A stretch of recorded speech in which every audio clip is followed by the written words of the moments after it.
to E's Art Tips. Today I want to talk to you about the humble pencil. You've probably used the 2B all your life in school growing up. Looked a little bit like this one. Pencils may seem not very complicated to you, but there's actually a lot of different types of pencils that you can choose from when you are drawing. So I wanted to talk you through some of the basic tools and talk about lead softness and some of those mysterious terms that you've maybe heard once you get into the art world. So is a pencil a pencil? In some ways, yes. They all have a pencil lead, which is actually graphite, which is a form of allotrope of carbon. So diamonds are an allotrope of carbon. Graphite is an allotrope of carbon as well. So they actually have no lead in them at all, which is a misnomer. There's lots of different kinds of pencils that you can use. My favorite is just a regular old drafting pencil, and I've talked to you about this before. I love a 4B lead. Now, what is a 4B? What are these things from H to B? That is the hardness of the graphite. Where you can find those things is in kits like this. So if you get a kit like this, you'll see that it goes from 8B to 2H. Well, what are those? It's just that density of graphite, how hard the graphite is. Now, I'm missing some of my favorite ones in here because I pull them out when I need them. But what does this do? What does that look like? Let's move these over to the side and I'll show you a little bit. So if you're using, say, a 2H, that's a really, really hard lead, all right? So I'm going to make a mark here, and I bet you're gonna have a hard time seeing it because it is such a hard lead. It doesn't go down very dark. In fact, it goes down really light gray. You have to press pretty darn hard to make a mark with that, and by the time you press really hard, it's already starting to emboss. Emboss means it's just starting to get shiny because now you've pressed into the paper so much you're making a texture with the paper rather than laying down more graphite. At the other end of the scale, you have the B's. So the H's are over here, the B's are over here. You can go all the way up to an 8B. That's a really soft lead. So look at the difference that an 8B mark makes. Isn't that luscious? So nice. Now that said, it's still a gray. All graphite is going to come down as gray. So if you want to make a really dark mark and get that full value range, everything that goes from light all the way to really dark. If you want to get that full range, obviously we want to get to as far of a black as we can when we get down to this end. Well, you can do that with different kinds of pencils. One is called an Ebony pencil, and this is by Sanford. Now it's called Ebony for the very reason that you think it is, because it can get a really nice dark. So there was that 8B, and this one is even darker than the 8B, if you can see that.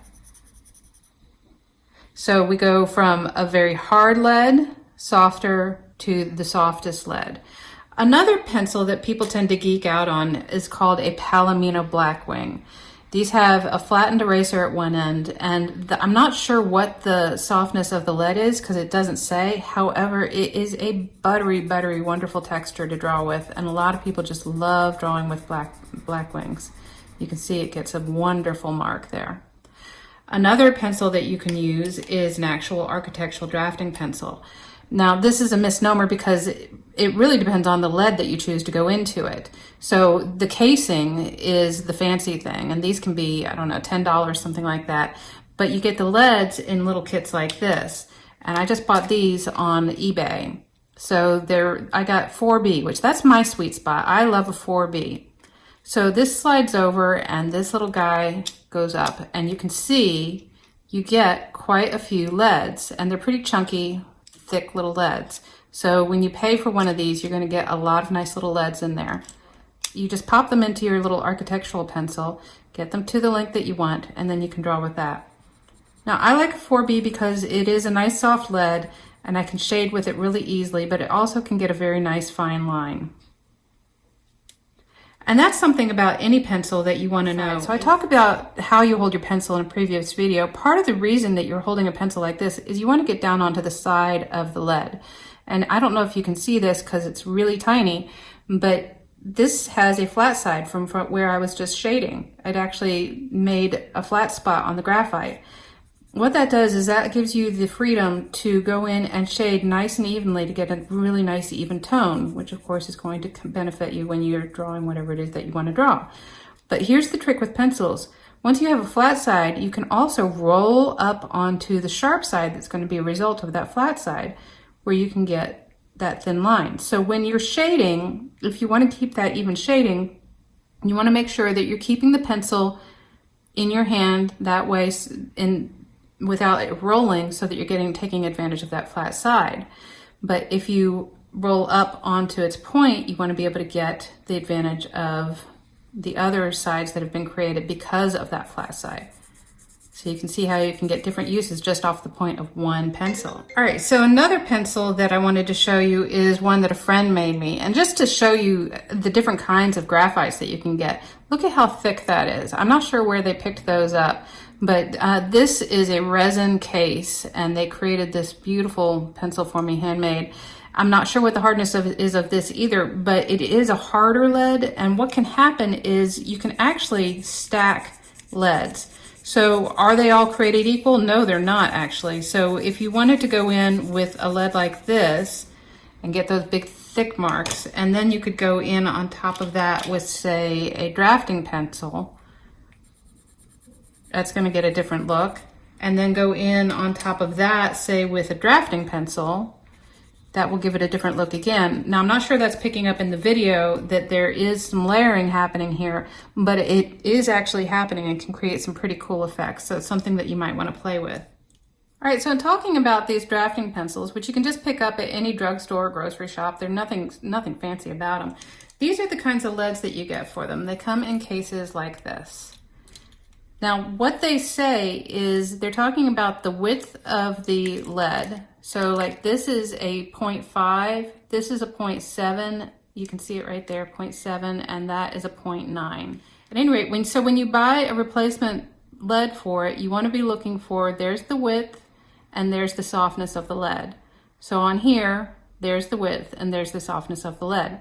Those 4B leads, which come in cases like this that I was talking about, those are a little bit hard to find. You can pretty easily find a 2B or something like that, or an HB, or even a 2H, but it's a little bit hard to find the 4H. Sometimes you might have to order those online. But that is my sweet spot. And believe it or not, when I'm talking about getting that little flat side on the lead with the Palomino, you can do it with one of these too. I know that sounds crazy, but you can. It's going to be really hard to see, but you can actually get it to the point. It's actually not got a flat side yet, so let's keep coloring, and there we're starting to get a flat side.